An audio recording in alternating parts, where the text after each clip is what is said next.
A homeowners association in Texas wants to ban landlords from renting their units to Section 8 tenants. I'm Tony, and this is Real Estate Investing and Landlord News. So I have an interesting article for you today, and it's going over the topic of Section 8. But this time it's a little bit different because I'm not talking about landlords who don't want to rent to Section 8 tenants. I'm talking about a homeowners association down in Texas that is sick of landlords renting to these Section 8 tenants because they think that they're bringing crime and problems with them. So they're working to actually make it so that landlords are banned from renting to these types of tenants, okay? Now, obviously, I believe in property rights first and foremost. So, in my opinion, if a person owns the property, they're following the law, then they should be allowed to do what they want to do with that property. Now, I am not a fan of homeowners associations. Even though the house that I actually live in, my personal residence is in one, I am not a fan of a lot of them because the people in these associations, sometimes they get this power thing going on where they feel like they have this power for the first time, and they start imposing ridiculous rules and regulations that don't make any sense. So it's an interesting topic, and it's a little bit different perspective than what I usually go by. But also today I'm going to be going over another one of the awesome comments from my comment section. I just love covering these comments every single day. So before I get into the article, go ahead, hit the like and subscribe button. Leave a comment down below. Let me know what you think, okay? For your personal area, right? Do you live in an area with a homeowners association? And if you do you like them or do you not like them? I can see the benefits. Obviously, in my personal residence, there's a lot of great benefits for it, right? But there's also a downside. If you don't like them, talk about your downside in the comments down below. So this article is coming from DentonRC.com, and it says, Section 8 landlords to be fined $300 weekly until tenants ousted, HOA says. Yeah, so it's not an outright ban, but it is hey, we're going to fine these Section 8 landlords $300 a week until, they get all of these Section 8 tenants out of there. That's insane. That's essentially, it is a ban, okay? But anyway, let's get into the article and see what it says. Landlords in the town of Providence Village can expect to start receiving weekly fines of $300 for housing Section 8 tenants following a vote last week to implement new rental rules made by Providence Homeowners Association. Voted in by the association's board June 6th, the regulation bans any tenants who participate in the Housing Choice Voucher Program, also known as Section 8, from living in homes that are part of the HOA. The rules also forbid landlords from having more than one rental property and effectively prohibit short-term rentals made popular by sites such as Airbnb and VRBO. About 2,200 homes are part of the association. So yeah, let's dive into that right there, because it's not just a ban on Section 8 tenants, okay? It also says that, hey, landlords can only have one rental property within the HOA. And you can't rent your place on the short-term rental platform such as Airbnb and VRBO. So they've just stripped a lot of property owners of their property rights because, I imagine they're having some sort of issues with these types of properties, and they think this is the solution. My only concern is that, hey, when they started the HOA, when they created and they built all these houses and these people moved in, and when people bought these properties, these rules were not in place. So there's people who said, hey, I'm going to buy 10 rental properties here inside this HOA, and I'm going to make them all rentals, and maybe half of them are going to be Section 8. Well, now you're going to be punished because they decided to change the rules in the middle of the game. And that is one of the things that I absolutely hate about governments in particular. But this HOA is doing it here too, because they're kind of a quasi government, okay?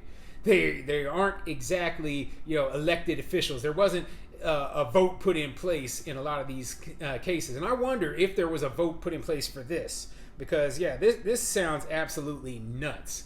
And it is a big HOA. They said there are about 2,200 homes inside this association. Okay, 2,200 homes. If we have 2 to 3 people average in each one of those homes, then we're talking about 5,000 to 6,000 people who live within this community. This is a big HOA. This is bigger than a small town in a lot of cases. Okay, so yeah, this is nuts, and I absolutely I don't agree with them imposing these sorts of rules. But anyway, let's keep going. Tenant Ravisha Threats, who participates in the voucher program, emailed the association's manager following the vote. She asked if she could finish her lease, which is scheduled to expire in May of 2023, before moving. That's when she was told the fines imposed on her landlord will start as soon as the regulations are filed with the Denton County Clerk's Office and become enforceable, which is expected to happen this week. So yeah, the fines will become darn near immediate. So my only question is, okay, a landlord has a written contract with a tenant, right? And the lease says, hey, this tenant gets to stay here until, a year from now, or May of 2023. Well, I don't see, if the landlord or if the tenant is not breaking any of the terms of the lease or anything, I don't see how legally a landlord would be justified in removing that tenant. Okay? I mean, there has to be an issue here where I don't know if this is even enforceable by the HOA, okay? I mean, a lot of places, they're fighting to get more landlords to rent to Section 8 tenants.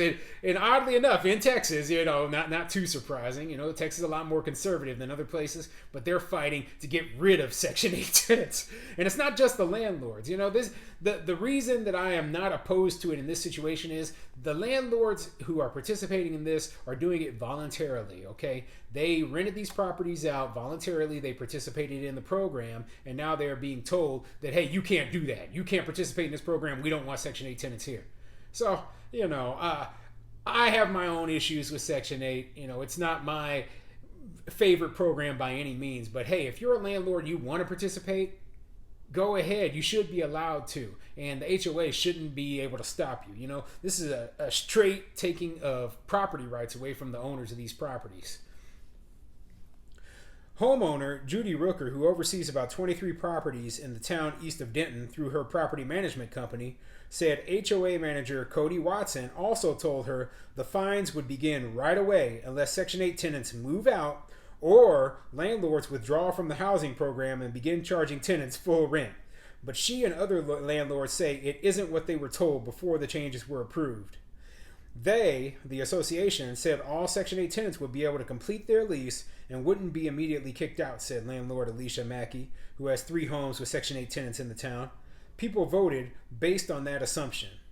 So yeah, it sounds like to me that there's a lot of landlords here who have these tenants and they don't know what they're going to be able to do, okay? And this could end up with them either having to fight this in court or having to pay out huge amounts of fines. But I don't think that they should just kick these tenants out immediately. I just don't think that is the right move, okay? It seems to me that something about this just doesn't, it's not sitting right with me, okay? As much as I think a lot of Section 8 tenants are not good, there are a lot who are good, and there are a lot of landlords who have Section 8 tenants in their properties, including me. Okay, so maybe we should be the ones who make the decision on who does and who doesn't live within our own properties and not an HOA. But from what it sounds like, this is a town where the entire town is within this HOA. So yeah, it's a pretty big one. So it says here, though homeowners did not get to vote on the rental rules themselves, they did elect to give the board the authority to make the rules by amending the neighborhood covenants. A draft of the proposed rule changes was presented to residents before they were asked to vote to give the board authority to impose rental restrictions. So, oddly enough, there was no vote put in place to put these rules forward. It's kind of like, they have the HOA board and they just decided, hey, we're going to put this forward. And whether it impacts hundreds of people or not, we're going to put these rules forward and do what we want to do. Like I said, sometimes HOAs act like they're power hungry, and that's what I can't stand. But anyway, I'm gonna skip down a little bit in the article, and it says that And here is the kicker, right? There's actually rules that prevent landlords from being able to just evict Section 8 tenants. So it says here, landlords must meet additional requirements to evict tenants from federally subsidized housing or terminate a Section 8 voucher, according to the U.S. Department of HUD. Permissible grounds for eviction include serious lease violations, non-payment, or the tenant being convicted of certain crimes, along with a handful of other specific grounds. Even with just cause, landlords must give tenants 90 days notice of eviction, according to federal rules. So, even with just cause, they have to give 90 days notice. So, these landlords who have already rented these to these tenants and, have them on a long-term lease, they just can't end the lease because then they'd be violating federal law. Maybe the people at the HOA don't realize this. I assume they don't, because if they did, they wouldn't have put this ridiculous law in place. Okay, but my question is, what was their reasoning for it? And there isn't much in this article that says what the reasoning was for putting this. It says that the new rules have divided residents. While proponents of the ban say they believe Section 8 renters have been the source of a rise in crime in the area, those against the ban say the claims are baseless. Anytime anything happens in the neighborhood, it's always put on Section 8, Threat said. So I guess the reasoning behind it is that people feel like crime is rising because of the number of Section 8 tenants in this area. And honest truth, I have seen similar, not in a place where there's only Section 8 tenants, but where there's a large concentration of Section 8, I have seen similar. Okay, I don't deny it. The solution to this might not be to ban Section 8 tenants, though. Okay, it might just be to just be more vigilant. Okay, understand that. Hey, I'm so torn by this whole topic because I understand that nobody, especially homeowners, don't want to live in an area that is primarily low-income rentals because of the crime and the problems and the disinvestment that come with those things, okay? But at the same time, I believe strongly in property rights, strongly in them, okay? And I do believe that a landlord should have the right to do whatever they want with their property as long as it's legal, okay, and it's not harming anyone else. So it's a tricky topic. That's why I ask people to leave their comments. What would you do in this sort of situation? Where do you stand as a landlord or as a homeowner or as a renter? Where do you stand on this situation? Okay, it's multifaceted. I still think the HOA is overreaching, and going too far. But man, it's a interesting topic. So. I'm also going to go over one of the comments from my comments section, because there's always good comments left by people who don't seem to like my videos so much. And this comment comes from my video, Oakland Landlords Lose Supreme Court Case, Forced to Pay Tenants Thousands. And it's from a Carlos Jose Lamendez. And he says, "Stop you whining. In my state, you can't just illegally evict people for no reason if the tenant didn't do anything, clean house all the time, and no bother, and pays rent on time. You lucky you can pay $6,000 to get them out. My state, you can't do that, and using youth service to stop on tenant rights isn't right either." Okay, Carlos, I'll give you a break on the really poorly written thing. I'll assume that English is not your first language, but just replying to your comment, okay? You say that we're lucky to be able to get these people out of there for $6,000. Well, yeah, the only reason they have to pay that much money though is because of the state rules and regulations, okay? And you're like, you can't illegally evict people. Well, these people are not trying to illegally evict people, not in that story, okay? Now, if you didn't see my original video about this, it was a couple who were in the military, right? And they temporarily, by the military, got reassigned to a different location. So they moved out of their house in Oakland, California, and they rented it while they were gone. When they came back, they wanted to move back into it, right? But Oakland had passed a new law that said that now you have to pay relocation expenses.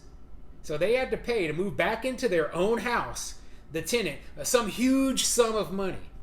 And the tenant, on top of that, wasn't some low income, hard up person. They were software engineers living in there. Okay, they had no economic reason why they would need relocation assistance. That's how ridiculous this story is. So I disagree with you. I disagree, with what you're saying. Okay, these landlords weren't doing anything illegal, and ending a lease at the end of the term is not evicting someone. Maybe it is in these far left-leaning places, right? But ending the lease is just allowing the contract to end. That is all it is. That's what I've always said, okay? If you sign a 1-year lease to live in my place, you only have that 1 year to live there. Now, I can offer you another year, or I can offer you a longer lease or whatever, right? But when that term is over, I can just say, hey, I'm not going to rent it anymore. I'm going to do what I want to do with it because I own the property. And if you don't like that, right, maybe the best option for you would be to buy your own property. Anyway, I hope that answers your question.